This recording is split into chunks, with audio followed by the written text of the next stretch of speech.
And with that out of the way, we can go right ahead and talk about the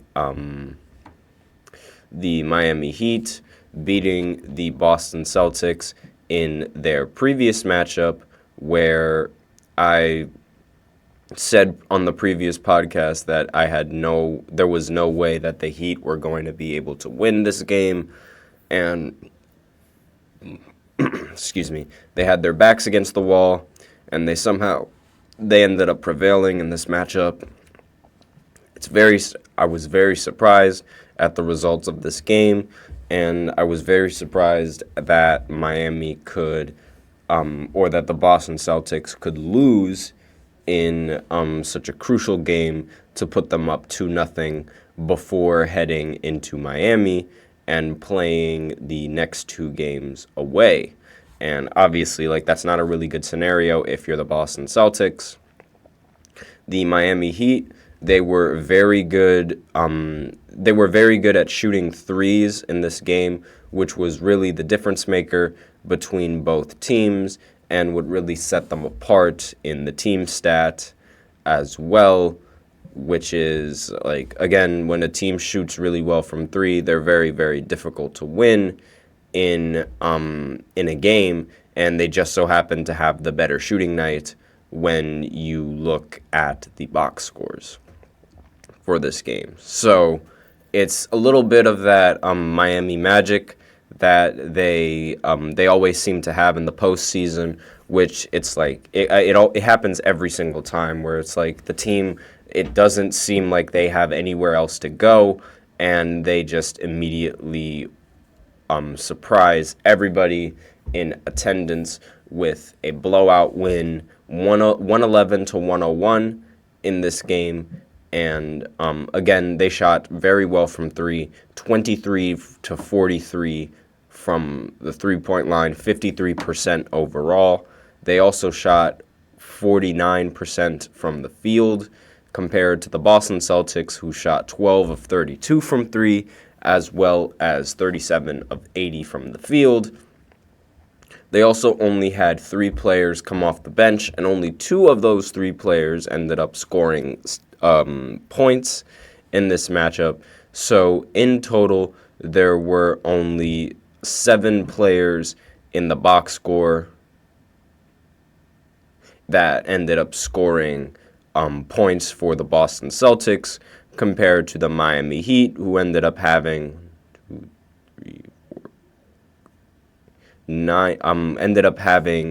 8 players show up in the box score, and excuse me for that, that's my bad. They ended up having 8 players show up in the box scores. I don't know why that happened. That was weird.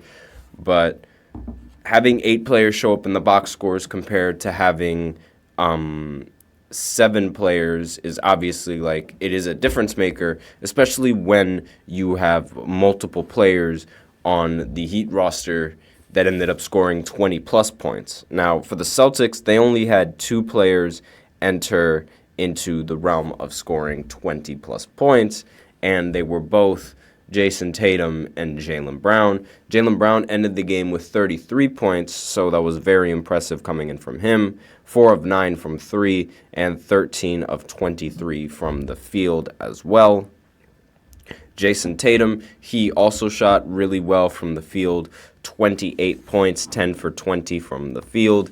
Again, these are really good performances coming in from these 2 players, but they weren't really doing it as a team. Derek White was the only other good player. He ended up getting 13 points, 5 of 8, but 13 points coming in from a team that is full to the brim with talent and scoring options, that's really low, considering how formidable this team really is. And Kristaps Porzingis was really bad in this game. He shot 1 for 9 from the field, 0 for 4 from 3, and again, it was just a really bad performance coming in from Kristaps.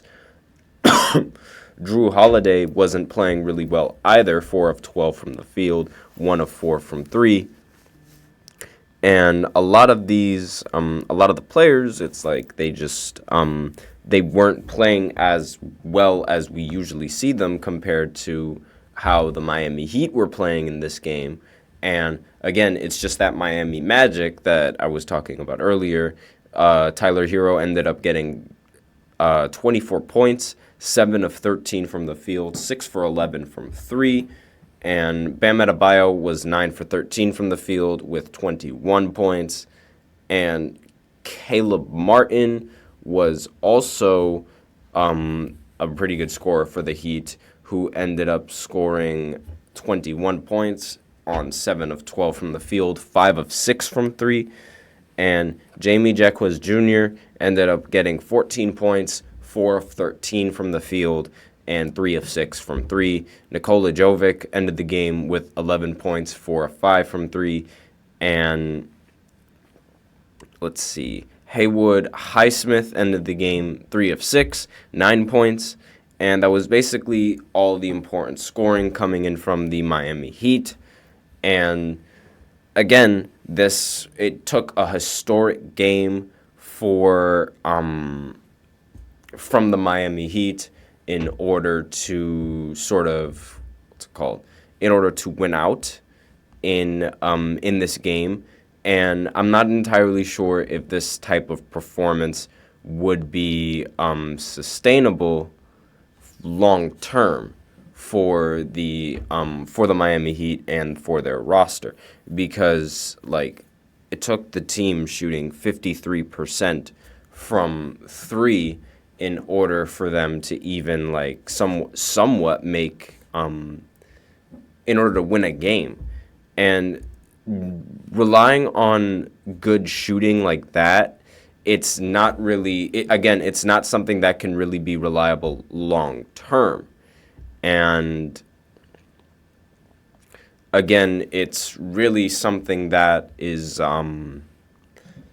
that should be taken into account when you're looking at this series as a whole, because this Miami Heat team, it's like they can have ridiculous performances once in a while, but can these performances be relied on long term? I don't really think so, especially without Jimmy Butler, who is he's a very vital role for this team and the offense that they have going for them. So without him in the rotation, that's already asking for too much coming in from the Miami Heat, and I really don't think that I don't think that they'll have what it takes in order to win out in this series.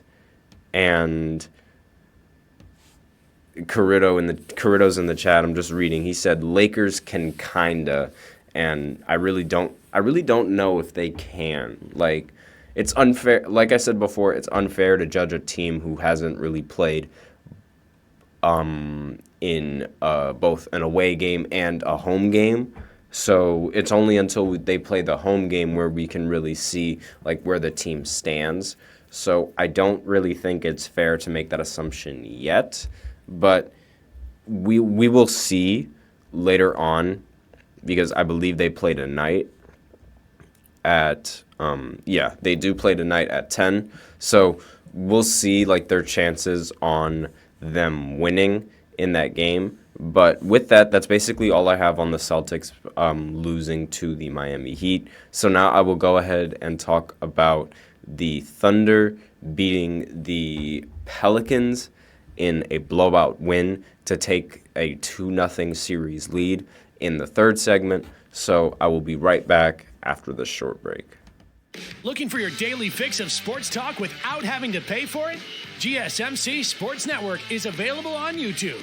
Just search GSMC Sports Network. Get your fix of daily sports talk shows on YouTube, absolutely free. NFL, college football, NBA, MLB, MMA, UFC, fantasy football, and so much more.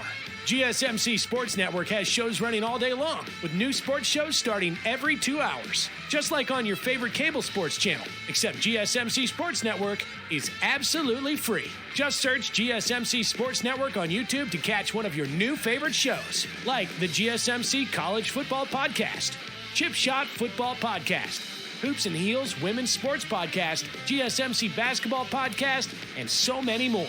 Check it out for yourself. GSMC Sports Network, now available on YouTube absolutely free. Search GSMC Sports Network on YouTube right now.